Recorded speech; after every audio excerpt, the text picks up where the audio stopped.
You're listening to a Roddenberry podcast.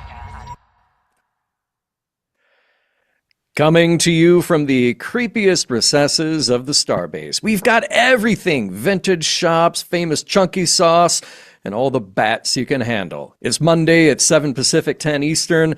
You're there, we're here, and that can only mean it's Mission Log Live. I'm John Champion. And I'm Ashley Victoria Robinson. Tonight, Star Trek Lower Deck continues its 5th season with episode 5. We'll never be here again, friends. Let's all enjoy the Alec Trevelyan episode. That's definitely not how you pronounce it, and that's for all my GoldenEye fans. Starbase 80. What? The Easter eggs are already starting right at the title. So click on the Zoom link or give us a call at 669-900-6833. We'll have a jingle by the end, I promise. Just in time to end Lower Decks. I am so impressed with your GoldenEye reference, by the way. But yeah. Oh, I mean, look, we know we can bond here. And I would say it's a travesty that we never got Sean Bean as James Bond. Call in to talk to us about it. Earl is holding it down in the Earl Green Room. He's infallible. He's perfect. He's saintly. He never makes a mistake. We love him in every single way. I'm just going to keep saying nice things about Earl. And again, click the Zoom link, give us a call, 669-900-6833, and experience the wonders of Earl Green yourself. Yeah, you can. Yeah, by the way, you just left us a note in the chat, which is hilarious. But I would stand by your assessment of Earl. While you are meeting Earl in the Earl Green Room, you saw it. Yeah, I did. I just saw it. Let's say hi to... See, this is the fun you get to have in the Earl Green Room. You get to see the chat. You get to see all the behind-the-scenes stuff. That's why you need to join us.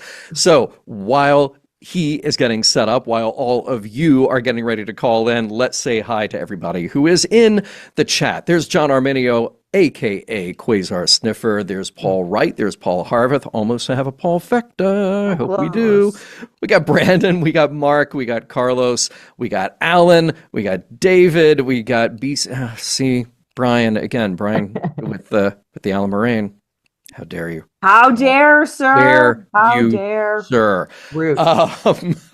So we do want to remind everybody, we were talking before the show about technical stuff, the unpredictability of what happens online. Where do we want to encourage people? Not like right this second. You don't have to jump ship right now, but over time, what's the plan? I'm going to say you have to go right this second because this is where all the coolest kids are. Oh, okay. You want to be in the Cool Kids Club on Starbase 80, which is hosted over on YouTube's like Earl Green, infallible, perfect in every way, never an issue. But if you come over to YouTube, then when perhaps there might be citation-related issues, YouTube always is the cleanest, easiest way to get directly to myself, John, and anyone else whose brainworms you want access to. Exactly. So I can see all your comments right now from all the various platforms, but I think over time, what we'll do is we'll just drop that YouTube link in Facebook, and then we'll catch all the comments over live on YouTube. So welcome, everybody. I guess we could have done what our listeners were doing. We could have just started the show going like that. That would have been great for an hour. That would have been awesome. We could have been like, it's Starbase 80. We don't even know what's happening. We don't. Well, but we do know what's happening in the world of Roddenberry podcasts. So let's catch everybody up just so you know what to look forward to for the week. It's always nice on a Monday to be able to let people know, like, here's where we are. Well, on Mission Log, on your regular Mission Log, do not miss a discussion this week about Star Trek Voyager, Barge of the Dead. I recorded that one with the great Amy Nelson. She is very familiar to a lot of people in Star Trek podcasting world. I say that I enjoy all of the conversations that I have on Mission Log, and I do. I really loved this conversation. But you're with lying, Amy. John, is what you're admitting. But I'm like, all the other times are a lie. Amy and I had a great chat. She just had a lot of insight, a lot of passion about this episode. So I hope that people give it a listen. Genealogy dropped today with an episode of the detect. Oh, wait, I got that wrong. The Detectives Blue Fire. Maybe that one's coming up. Oh no.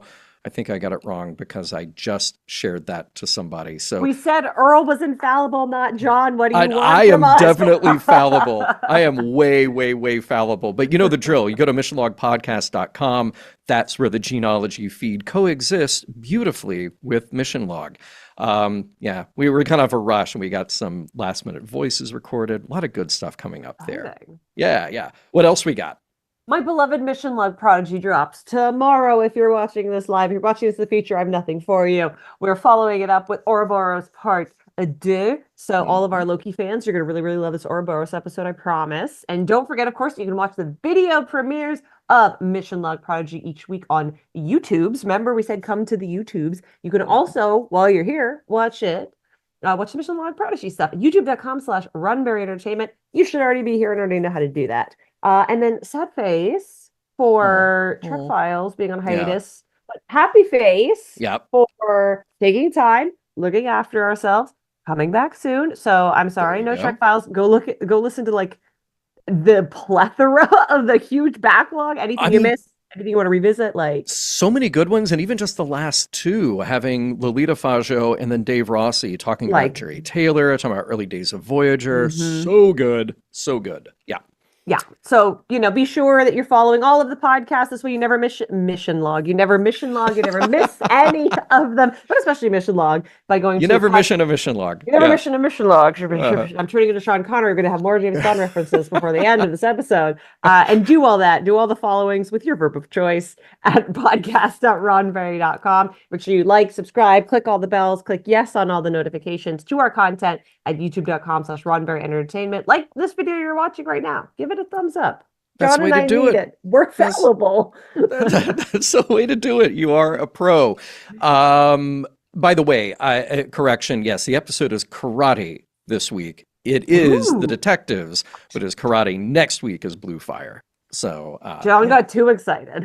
Way too excited, getting ahead of myself. So let us not get ahead of ourselves anymore. I will ask you all to indulge me as I do the recap for this week's episode, Starbase 80. Keeping it tight as we do here on Mission Log, and then it'll be time for your calls. We got Chris, Alan, Paul, Brandon, and John Arminio lined up, but now is your chance to jump into that queue, because I would love to hear from a variety of people, a plethora, if you will, a plethora of opinions. So give us a call. All right, here we go. Starbase 80? The Cerritos crew come back exhausted from an underwater mission on Piscis 9. Well, everybody's exhausted but Mariner, who is uncharacteristically chipper. Her excitement doesn't last long, though, as a failure of the navigational computer, poor Matt and Kamalo, forces the Cerritos to dock at Starfleet's most notorious hellhole, Starbase 80. The crew slathers on some vintage decontamination gel and sets off to SB-80. Mariner's worst fears about the station's curse seem validated when they encounter malfunctioning gravity plates, outdated tech, and food vendors instead of replicators. Plus, people from the Cerritos crew start acting weird. Like Billups over on Cerritos. When Rutherford calls him, he just responds with incoherent groaning, and for some reason, Rutherford's comm badge gives him a little shock. It's probably nothing. While Freeman and Ransom navigate their way through decrepit corridors, impolite turbolifts, and stairs, and bats in search of the navigation processor, things get collectively worse for Mariner and the others. Cerritos crew members begin acting like glowing-eyed zombies, licking walls and groaning incoherently. SB-80's personnel, meanwhile, are oddly unaffected, confirming Mariner's conspiracy-driven belief in a curse. She teams up with SB-80's Commander Knox to unravel the mystery, while Rutherford, Boimler, and Tendi succumb to the curse. But naturally, there is a scientific explanation to the curse. Mariner and Knox put the pieces together that something has hijacked the Cerritos' comm signals, a biological energy signature. Mariner, Knox, and a couple of SB-80 weirdos, the Doctor and Chad the corn dog guy, lead the rescue operation. The source of the energy signature is coming from Cetacean Ops, firstly infecting Matt after the away mission on Piscis 9.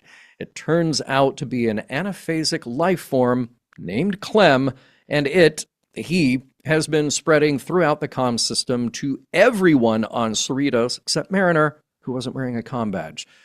They subdue Matt and free Clem, who just wanted to prove himself to his superiors.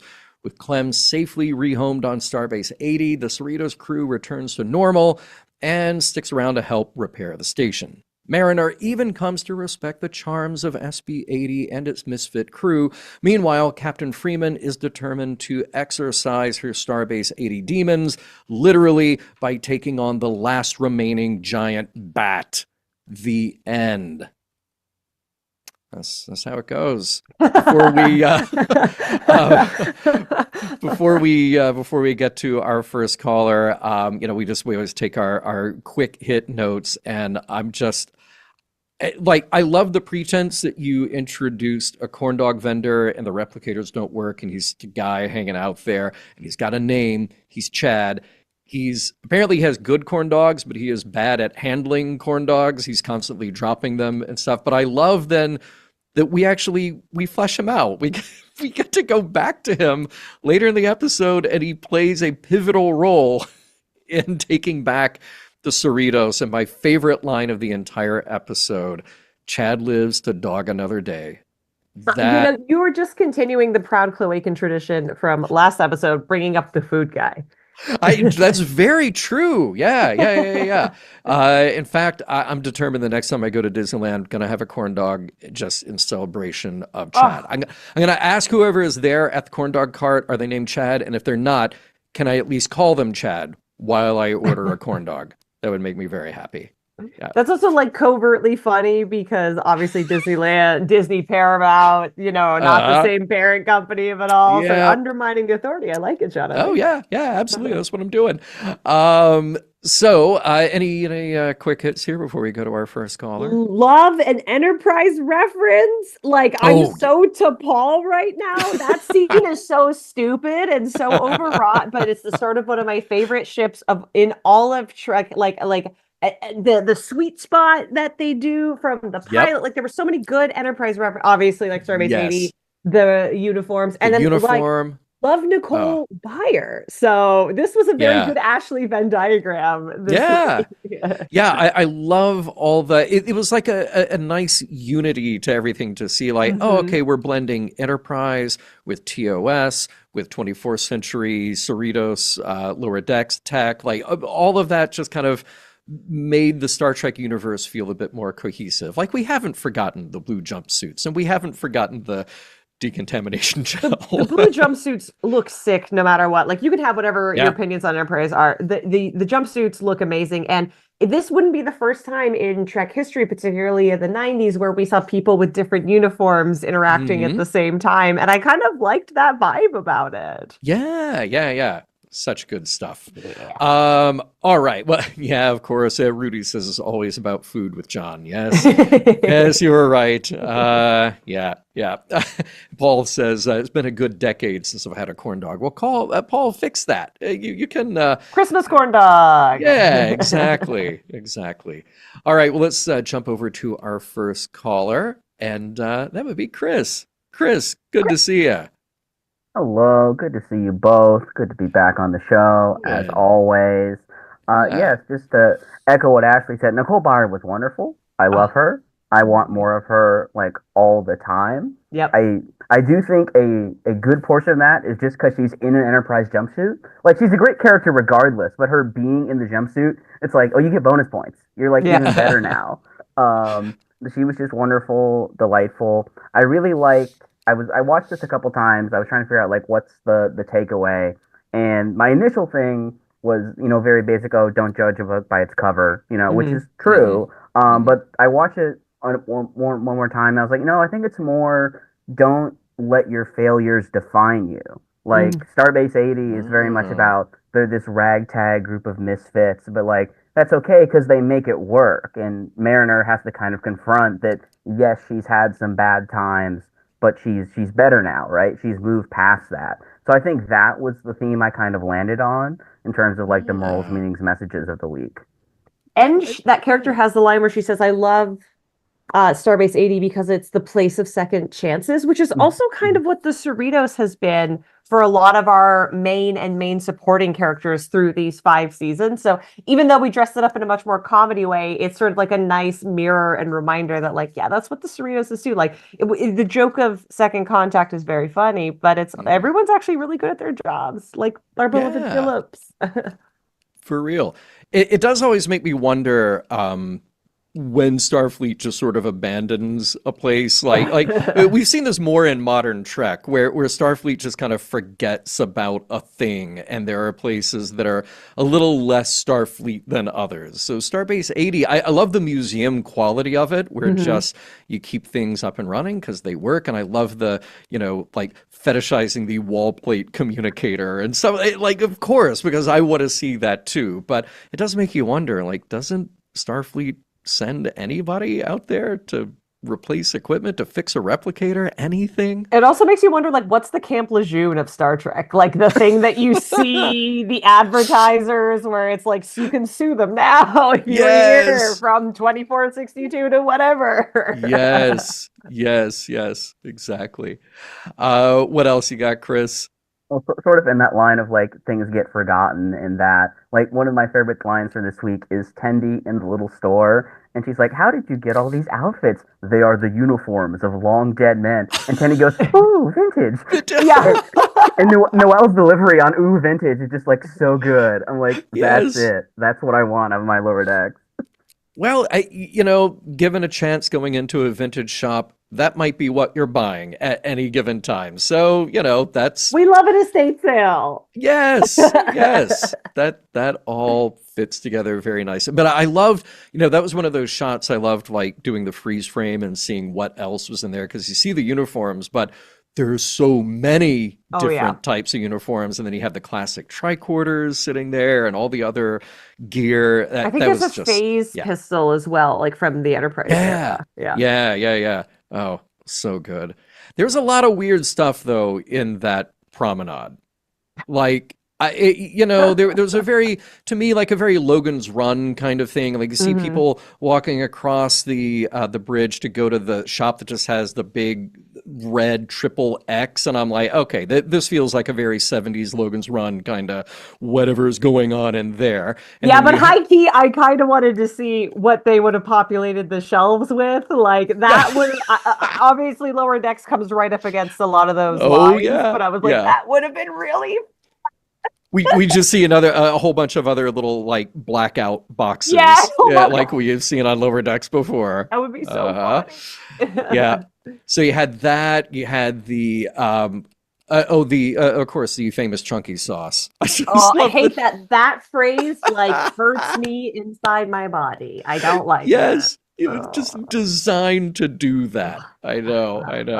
And I love the all the details in the arcade that they go to. I just love the mythology of the arcade. Like you're like, oh cool, like an arcade. It's like the way there was a bowling alley. Like cute, I get it. But then like we just keep like the arcade. It is, John. It is very Logan's Run. That was a silly enough. Right. Well, and at first when they said arcade, I thought they meant like an area, an arcade, like just an area where there are shops on either side or whatever. You were going Greco-Roman with it. Yeah. And when we got there and it was like actually an arcade, like a video game parlor. I was like, oh, wow. They're a video game parlor?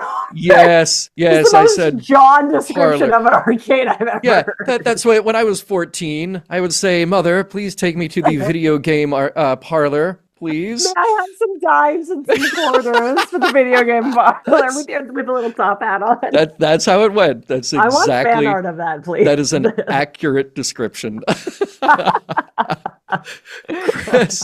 Chris, anything else to drag me out of this unfortunate situation? I have one more thing. I have wild, unsubstantiated, just like I'm gonna manifest this into the universe. Okay. What if Tawny's new show is live action Starbase 80? The one she's writing. 12 out of 10. Oh my God. Yeah. Okay. I would be so on board for that. That would be wonderful. I like this idea. Yeah. Right? Because she said it was workplace comedy, like multi-camera workplace comedy. And I'm like, you have Nicole Byer, who does this Mm. very well. Mhm. You Yeah. have Stephen Root, who is just Yeah. great in everything. Right? Right, I'm correct. I'm down. I would love that. I love it. All right, man. Well, thank you so much for calling in. We will see you again next time, I hope. All And right, yeah. See you guys around. Have a good take one. it easy. Bye. All right. Bye. All right. Let's jump over to, oh no. Oh no. I think there might be a malfunction or he's just found the sweet Guys, spot. Yeah. Alan.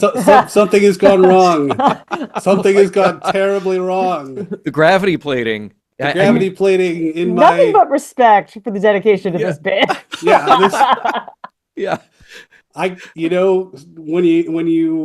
you go, you go hard. That's all I can say. Yeah. Yeah. But Do you need somebody to reverse the polarity? hold on.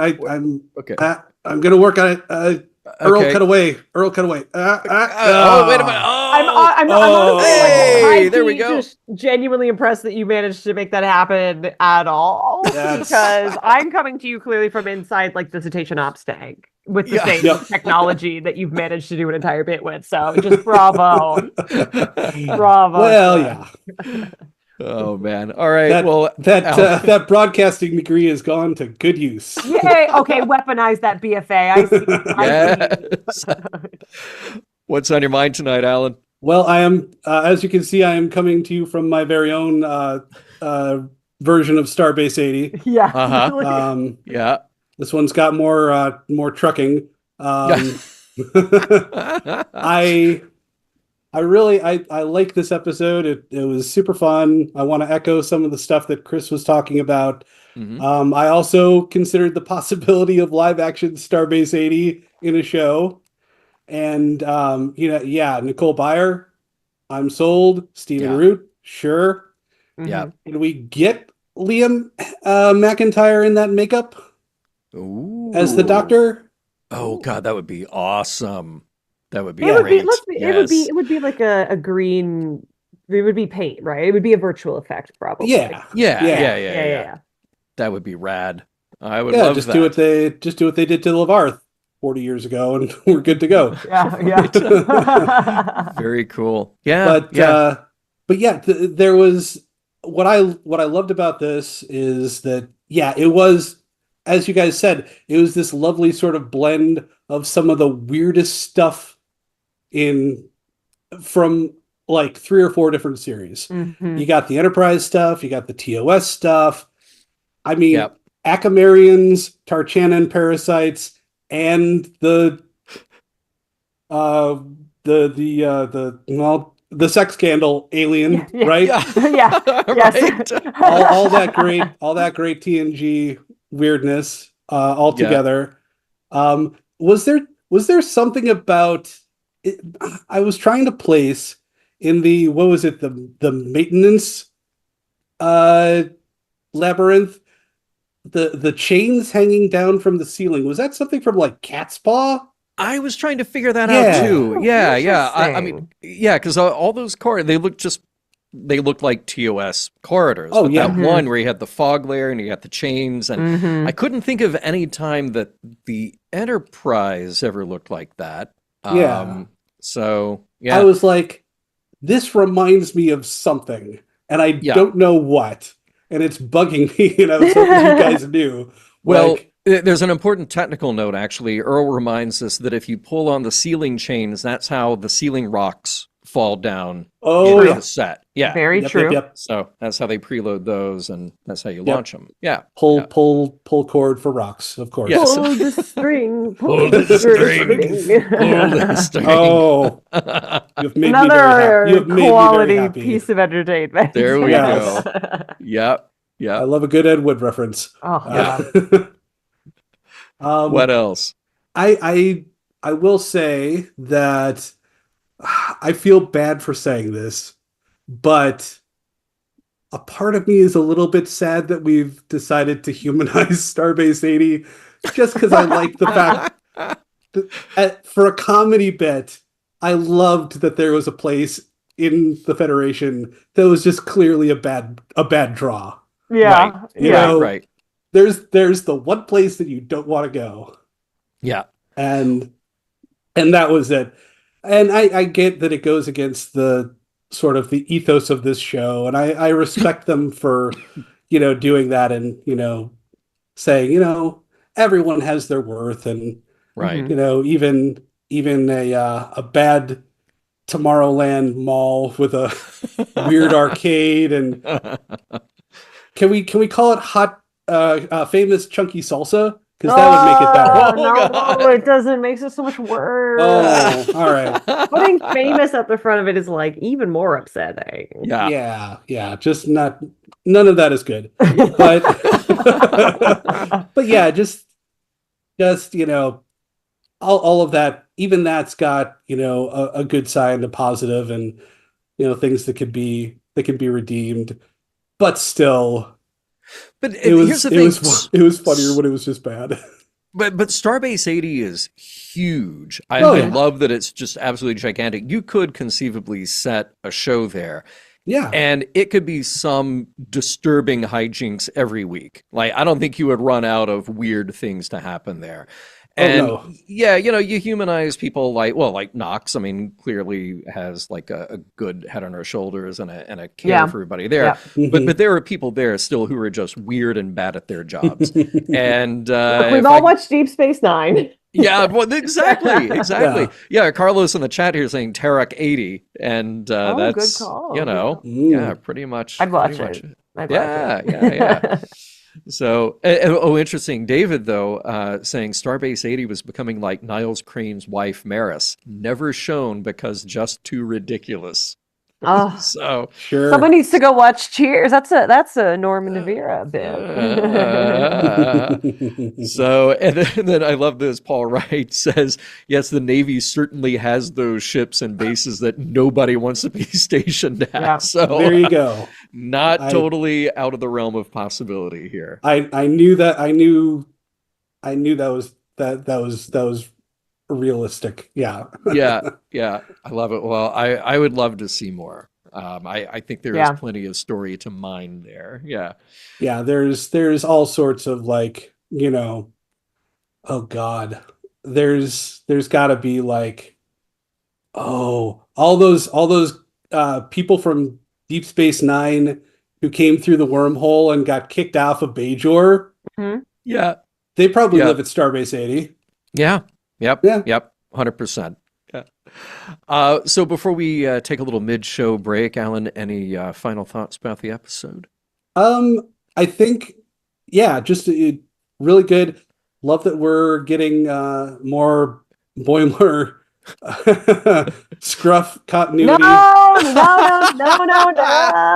It's a But I trap. can't wait now. We got 5 more episodes to see how this fills in. It is leading the somewhere. antithesis of Riker's beard. It is like the opposite of that. Mm-hmm. Yep.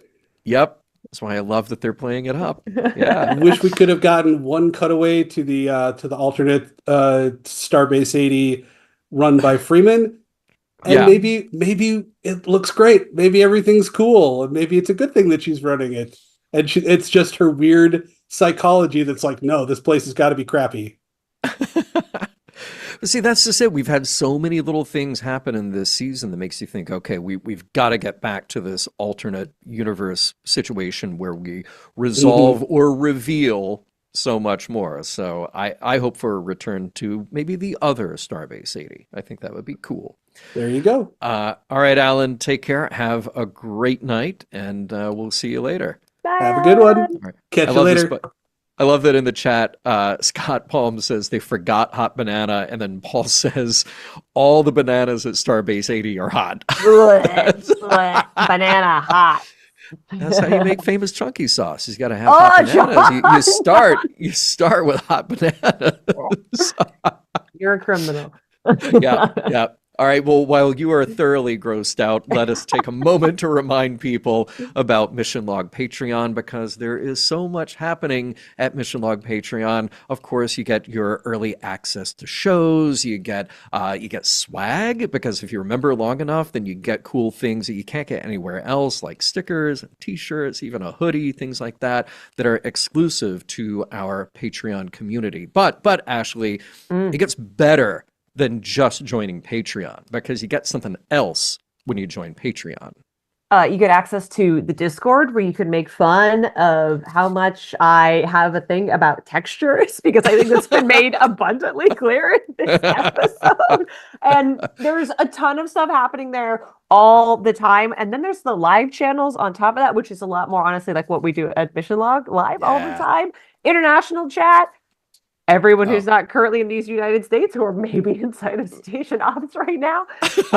We get some really, that's honestly, if you're going to be a lurker like Ashley, international chats are fun. It's very cool. Yeah. Twilight Zone, where if you want to feel like a dummy and you don't know nothing, Twilight Zone's a great place to hang out. And Mission Log After Dark, and that's where John teaches us how to make the chunky sauce. Exactly. Yeah, it's Mission Log After Dark and Recipe Hour. That's what we're doing there. One day I hope I need to plan another international trip so I can join international chat, and it's not 3:00 in the morning here. So I will definitely. I need to do that sometime, and then of course on Fridays you got the Zocalo where Shar and very often Norman are talking about Babylon 5 episode by episode. That is very cool. Wednesday nights, you got Kon-Tiki, hosted by our very own Paul Harveth. Coming up, by the way, he can tell you what's happening over there. And I love Kon-Tiki. It's just it's a hangout, talk about real world meetups and conventions and events. And it's just a lovely time to spend there. And then we got Bondatory, which has moved to Monday nights. Coming up on the last Bondatory, hosted by Mark. And that they're wrapping up with favorite Q Branch gadgets. And then hold on a little bit until December 2nd, because that's when that channel will switch over to Battlestar Galactica. And you may ask me, you may want to know, like, which Battlestar Galactica? John, which Battlestar Galactica? How about all the Battlestar Galactica? Whoa. Every Galactica that ever battled, they will all be there. All happening. So do check all of that out. You can join the fun at patreon.com/missionlog. Again, Ashley, what is that address? Patreon.com/missionlog. I can spell it for you, but I really want to talk to Paul, so I won't. Yeah, I do. And by the way, actually, before we jump over to Paul, just real quick here. No. Some chat, some stuff in the chat here. Carlos says, "Chunky decontamination, chunky sauce." Stop doing this to me! You're criminals. You should all go to jail. And then calls for a cooking show. So John. We have to get on that. All right. Well, I will step back because you want to talk to Paul. Paul wants to talk to us. Paul's got a prop. I love this. I do have a prop. Here it is. Is this how meta is this? A hand holding the Enterprise. I love it. So the reason we bring this up is there's this thing that's been going on for 5 episodes that I really have to address tonight. And that is this beginning, right? Oh my God. The things that are happening. And there's V'ger, there's the tube whale thing, and then last week they gave us the little stripy guys coming down drawing their web. Yep. I challenge you to tell me what happened this week. Oh, hang on. All right, so we've seen Apollo's hand, we've seen the Tholians, we've seen V'ger, we've seen the whale probe, we've seen Romulans. I think there's also a Borg shooting Borg. I can't quite tell what the. Okay. And I still just love how the Cerritos, it's like, you don't see people, you don't see a reaction, but you know the reaction on board when it just goes, nope. I don't know what changed. That's a good call. Yeah. So I've taken an in-depth view of this now in 2 views, and today we freemed it. Yeah. We freeze-fromed it. I don't know. Somebody get that man a t-shirt that says freeze frame. You can mission on Mission Log, you know? Yeah. Freeze-framed it, I guess, is appropriate. But if you watch right at the end of the webs, there's this thing that streaks from about 11 o'clock to 1 o'clock. And I tried to figure out what it was, and it looks like a tiny little Romulan thing. Ooh, I don't know what it is, but it's the only thing I could come up with that's different week to week because it's just so intriguing. I mean, before the show even starts, we just like watch this and go, what's going to happen next? So I don't know if you come up with anything better, but take a look at the beginning and just at the very tail end of the webs, look for a thing that just sort of streaks across like a little meteor.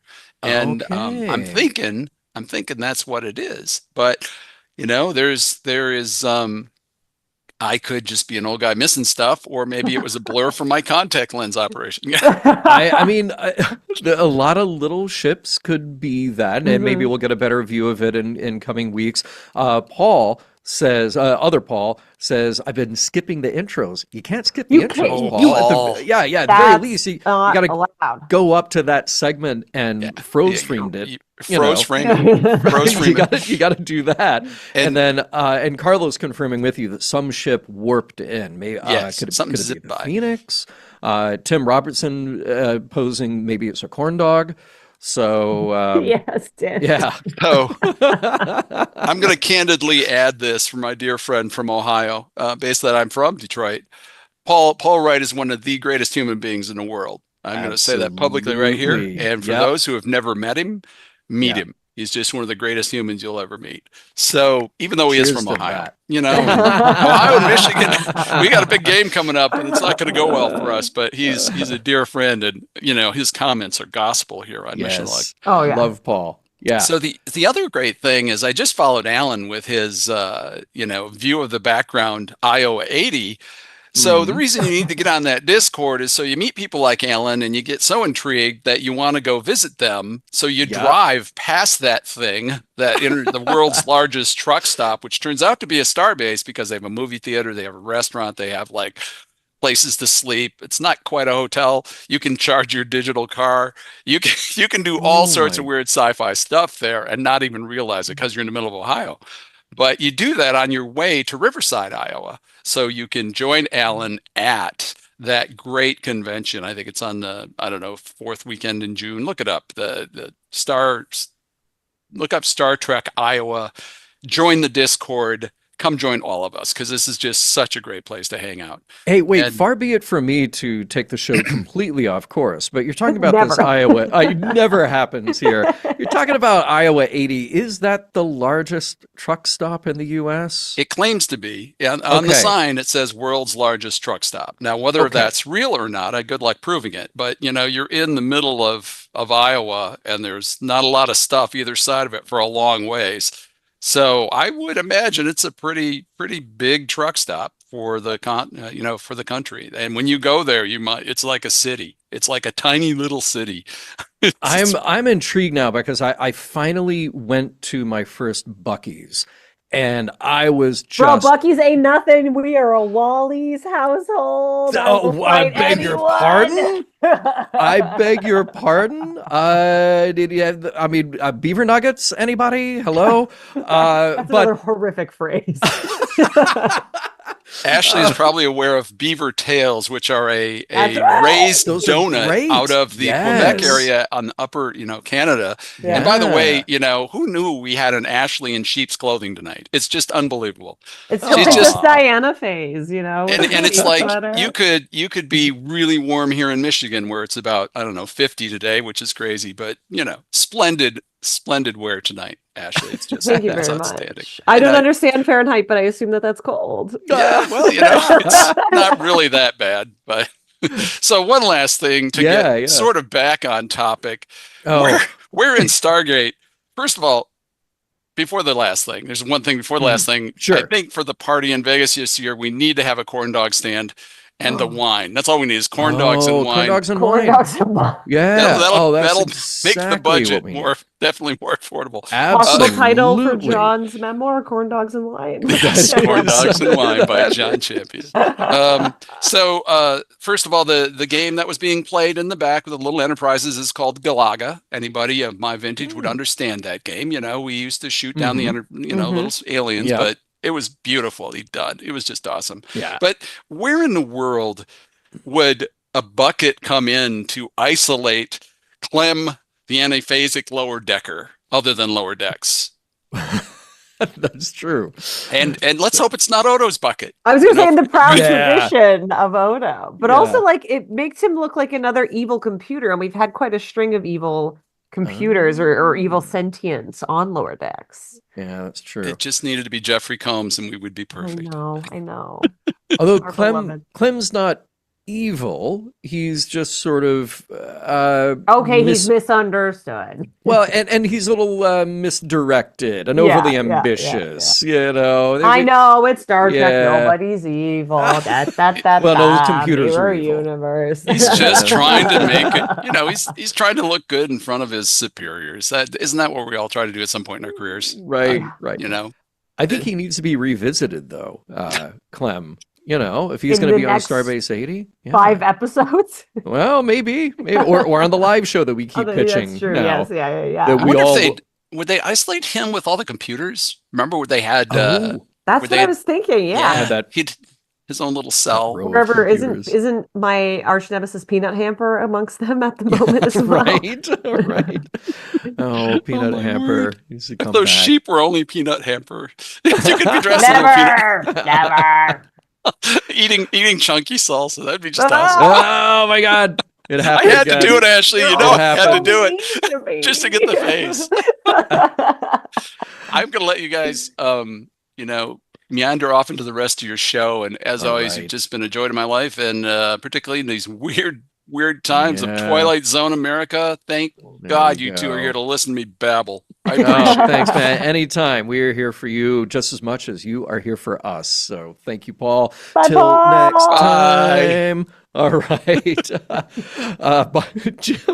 Jim in the chat says, I can see a buddy comedy involving Clem and the sex ghost.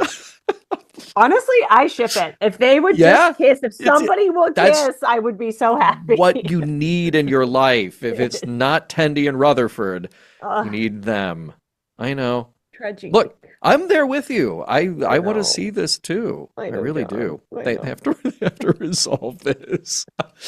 All right. Now, calling directly from just outside of Starbase 80, we got Brandon, who I hope has oxygen out there. Brandon, welcome to the show. Well, thank you. Yeah, outside is the best place to be at Starbase 80.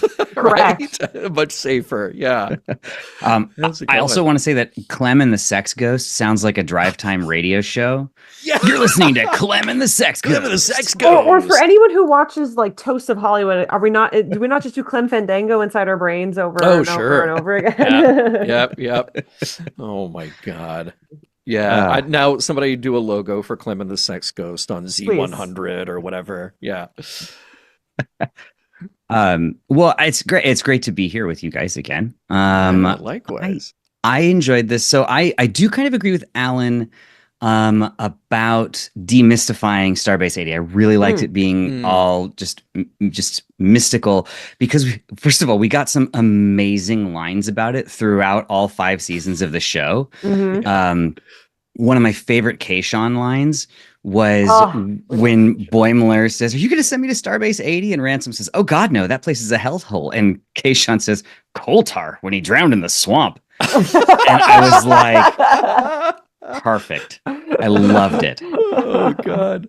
But if we were going to do it, season 5, I think, is the right time to do it. Like the last season is the right time to do it. It's not right that this should be the last season. That's still very wrong. But hey, by the way, Kit, can we just go back to Kayshawn for a second here? Because a friend of mine just the other day, he's a Star Trek fan, but he's not like deeply ingrained in the lore, right? And he's not like us. He's not like us. He's not one of us. But he had watched Darmok a long time ago, and then he said, "Hey, I noticed that Paramount Plus has this like best of Trek, and they have that episode, the one with Paul Winfield, and I'm like, yeah, Darmok, it's great. What's it called? It's Darmok. It's the one with the. It's like they tell the stories and they do the things and they have the metaphors. I'm like, yes, it's Darmok. What are they saying? They say Darmok and Jalata Tanagra and Temba arms open. Like I'm going through the whole, I'm going through the whole thing when the walls fell, and he goes, how,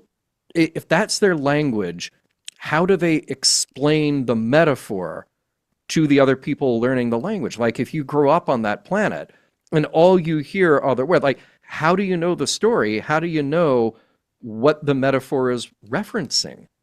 And I'm like, Yeah. that is a huge problem now. Now I will not be able to look at that episode the same way because there's this huge gap that just it falls apart. How do you learn anything, John? Well, Well, somebody's got to explain it. No, it's, You know, it's a fair question. But if we do get more Keyshawn, I really hope Carl Tart plays him in real life because he's so freaking good in that part. Oh, yes. And he would slot right into the workplace comedy of it all. Yeah. Precisely.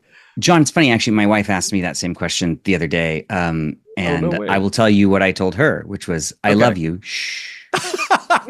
Okay. No, I really... No, you're like, just shut up and agree with me. Yeah. It's very true that it doesn't like, you have to, you really start having to come up with like, well, maybes about it. Like, Right. Well, Okay, maybe initially the language isn't actually that. There's a foundation of yada, yada, yada, because how do you learn the stories? Like, why does currency exist in Star Right. Trek? Yeah, Like, yeah. Well, Yeah. I can't wait to report back to you both how Jeff takes it when I say, shh, I love you. Now we want the full report. Yeah, now we have to. You'll get it. Yeah. You know what, though? I do think that this episode, if we were going to see Starbase 80 and demystify it, of course, I think it's good to have a message come out of it. Yeah. And we've talked about some good possible messages or not possible messages, good messages that are in this episode. And I think there's another one that I saw that I really liked, which was neglect begets neglect.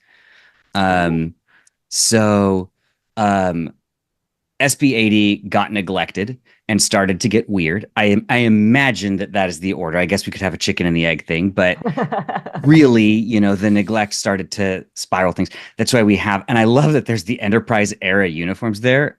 Yes. And my wife and I have not watched Enterprise together yet. I watched it a long time ago, and I paused it when she comes on in that, and I said, just for reference, that uniform's like 200 years old.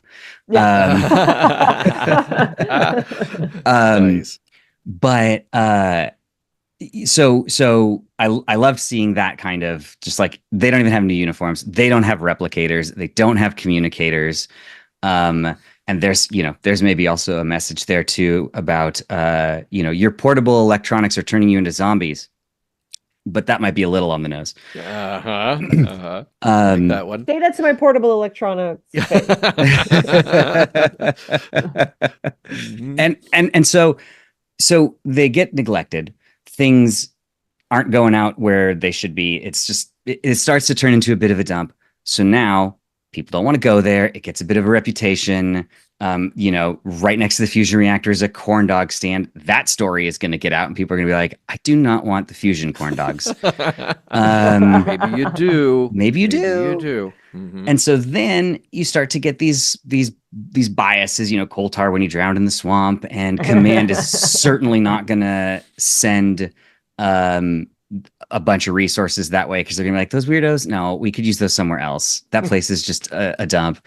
And the ships carrying it are going to look for any excuse possible to not go there.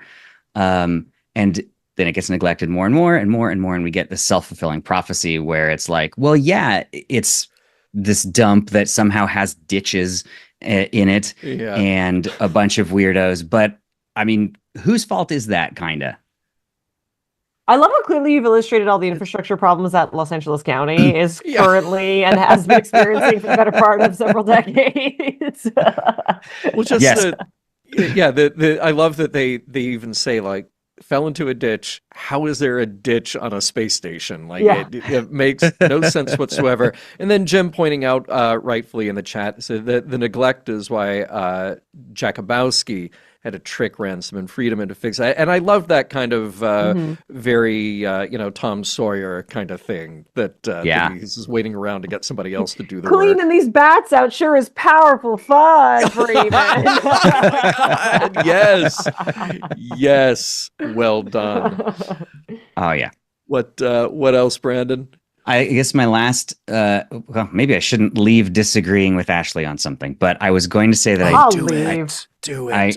She's saying I should leave before doing it. And just after I've signed out, I can just disagree to my empty room here.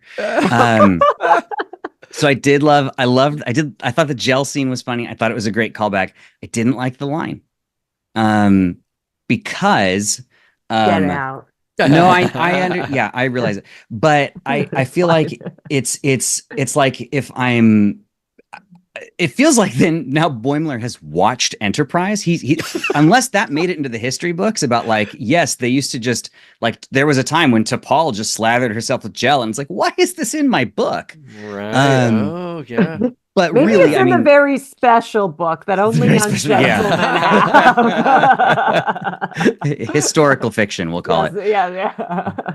But to take it outside, because that is a very like, I feel like I should be pushing up my glasses as I make that complaint. I do think that's a valid complaint, though, because it would have been like they said to Paul, and I said good enough for Ashley. But if you really do want to think about it, like within the context of these are real people who also exist in the same universe as the Enterprise people, it is a very specific and odd reference that you would just have on hand from the first time two characters had intercourse.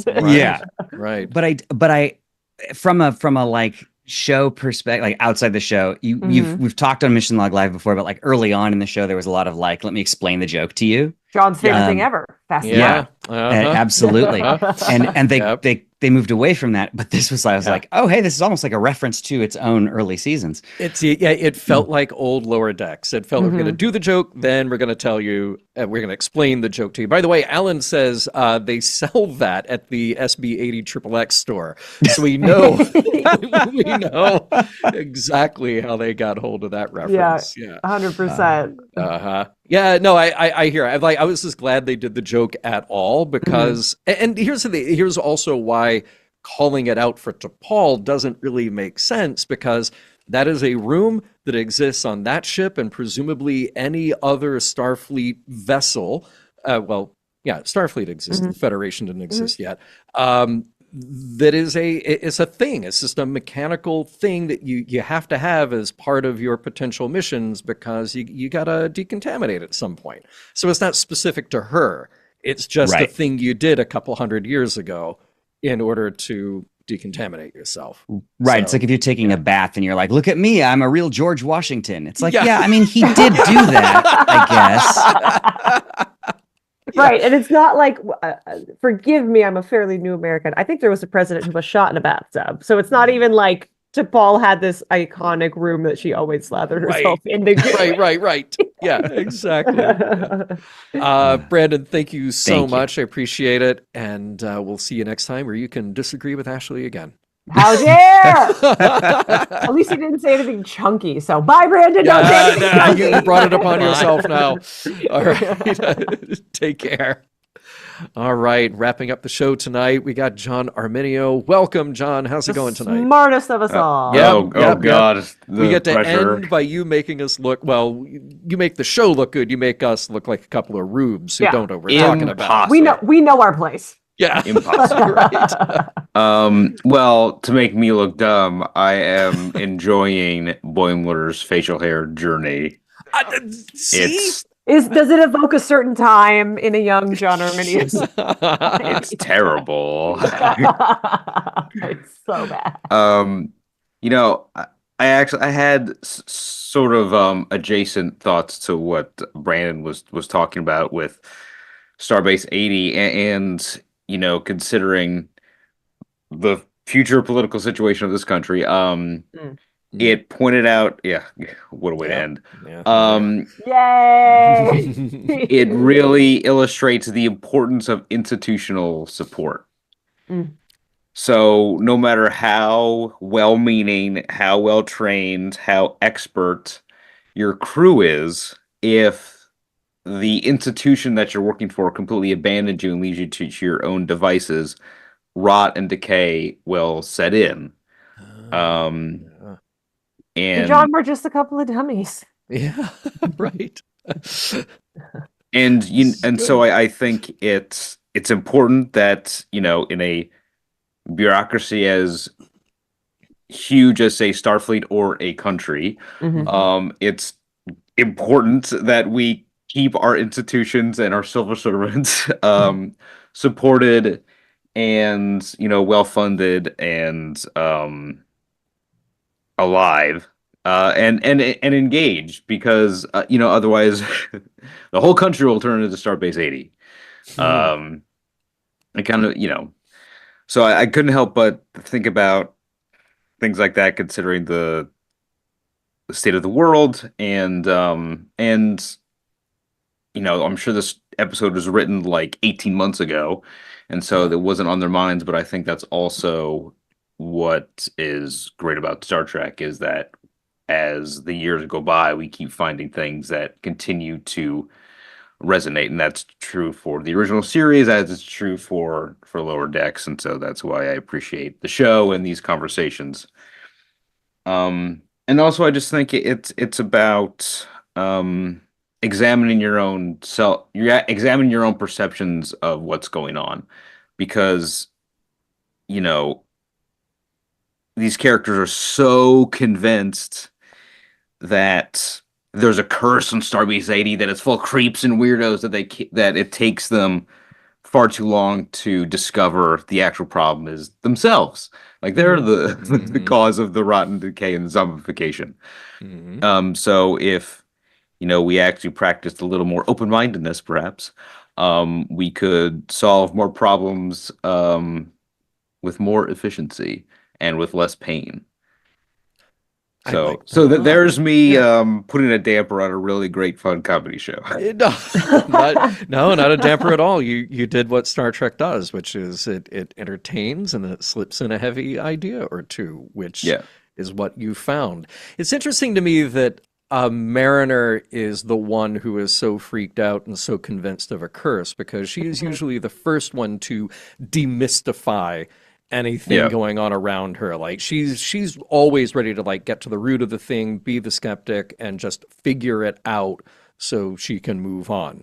So I guess in an episode like this, well, okay, she's the star of the show, that character is the star, so you got to give her all the good stuff. But I think you could have done that story with somebody else to have that kind of journey, to be convinced of the curse, but then have to learn, like, oh, it's not actually that, it's us. Yeah, I think maybe if we were given more time with her sort of remembering Starbase 80, it was really her lowest point. And so anything about Starbase 80 would make her freak out. And so maybe she's just trying to find ways to justify her freak out. Like, oh, it's a curse. When it's actually just her own insecurities. And, we only have like 22 minutes with a dozen characters to get that all out there. So it's probably just a symptom of, oh, we got to wrap up this whole series this year.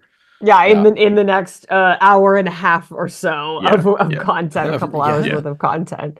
Yeah, for real. I think you make a really interesting point about like the prescience of this episode, and maybe that's why like everyone has had a super, super strong reaction to it, because I think when we do approach Lower Decks, even though we've seen a lot of really interesting through lines and characters and lessons, I don't know if it's necessarily what we always expect at face value. We expect fast and loud, we expect references, and we expect jokes. So when it really hits home like that, you're like, oh God, am I feeling something? Yeah. Yeah. And it just feels like a more impressive party trick, I guess. Yeah. I think back to, like there's an early episode of The Simpsons where Homer accidentally eats poisoned blowfish, and so he thinks he has 24 hours to live, and so he tries to make the most out of those 24 hours. And at that time, The Simpsons had this reputation for being like the corrupting the youth, and it's gonna destroy the fabric of America. And it's like, oh, this fat moron is gonna die. No. Oh my God. I thought you were gonna bust out like a Lisa substitute or The Way We Was, like those early episodes where you're like, oh no, am I crying at this? Yeah. Oh yeah. Lisa substitute is another like incredibly powerful early Simpsons episode for sure. So I think Lower Decks is in that fine animation tradition of like the wacky comedy and then just sneaking in this incredibly powerful moral meaning or message. Yeah. You can, and it's funny because you can almost hear like Mike or some of the writers being like, ha ha, we made you feel something. Yeah. Excellent. Very effective. Very good. By the way, Brandon in the chat says, I have a lot of friends and family that work in the government, and this is exactly the kind of cycle they describe in government funding. The response to underperformance, usually due to resourcing, is to reduce resources and staffing, resulting in worse performance, and so on and so on and so on. Yeah. All right, now we get into post-capitalist talk here on. See, and that's what's interesting because waiting for. That's my bag, baby. Yeah. Star Trek presenting this post-scarcity society, we shouldn't end up in a place where you have a starbase where the replicators don't work and they don't have the simple resources that they need. By the way, it was funny to me that the fix for the oxygen leak, you see Freeman get out the tricorder. She goes up to the interface and literally just moves one wire to here and one wire to here. And I thought, well, how'd they get that way in the first place? Yeah. Because it's not like something blew up. It's just that the wires were not in the right place. So anyway. Something definitely blew up and then just did not get patched correctly. Okay. All right. Fair enough. Fair enough. Hi, back to Mike Richards joining us here in the last minute of the show. Any final thoughts, John, on the episode? Just that, I don't know. I think it would be kind of fun to fight space bats. Same. Like if that was I like if I had to be on Starbase City, be like, I'll scarf some corn dogs while fighting these giant creatures. You're like, hi, I'm John Arminio, Lieutenant. I'm the bat guy. Yeah. For all your bat needs. Yeah, so around. Going into a dark, foggy cave, fighting a giant creature of the night, we can merge my Lord of the Rings and Star Trek fandoms into one epic activity. There we go. John, thank you. A pleasure as always. I hope we see you again soon to talk more Lower Decks. Ashley, any final words on the episode? Any notes we didn't get to? Anything that you have to get off your chest about Starbase 80? Oh my gosh. Every time Cetacean App shows up is what a treat, what a dream. And my God, yes. Mariner is a seaweed girl. I love that. It makes no sense and I really love it. Yes. I think we hit all the important stuff. So I guess with that, Mission Log Live is produced by Roddenberry Entertainment. Technical production on Mission Log and Mission Log Live by the indubitable Earl Green. Be sure to visit podcast.roddenberry.com for the latest from Roddenberry Podcasts. If you'd like to support Mission Log directly, give us a look, please, at patreon.com/missionlog.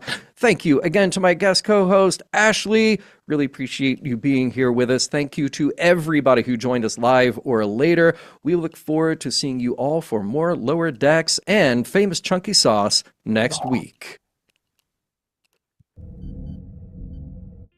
This is a Roddenberry podcast. For more great podcasts, visit podcast.roddenberry.com.